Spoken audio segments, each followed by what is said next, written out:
Okay, now this part's what's really cool. Okay, so if we're looking for 30%, now we're going to say there are 400 students in the school this time, and how many would be in the choir? So what we're going to look at is trying to figure out what is 30% of 400. What number would go right here? Now, we could use our benchmarks, okay, and I'll go back and delete these in a second, but if I said 50% of the students, that's half the school, is 200 students. So could I figure out 25%? That's half of 50%, so it'd be 100 students, okay? But what if I think about it? 25% is not what I'm looking for. I'm looking for 30%. So what can I do differently? Well, what if I thought about 10%? What if I thought about these 10s instead of the 50s and 25s?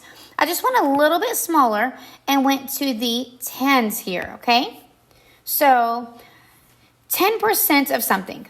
10% means 10 out of 100. And if I simplified it and I divided them both by 10, it would be 1 out of 10. So it's 1/10. 10% means 1/10. Okay, now what is 1/10 of 400? That's like dividing 400 by 10, right? That would be 40. So if I said 10% of all the students would be 40 students, so 20%, if I double the percent, what am I going to happen to the number of students? I'm going to double it. So 40 times 2 would be 80. Okay, and then what happens if I get to 30%? Okay, 20, and I would go from 10 to 20 to 30, right? Each one of these would be 10% increasing, and there are 40 students for each one. So if I'm adding 40 every time, 80 plus 40 would be 120. That's my 30%. Now, if I think about my reasonableness, is that a little bit over 100?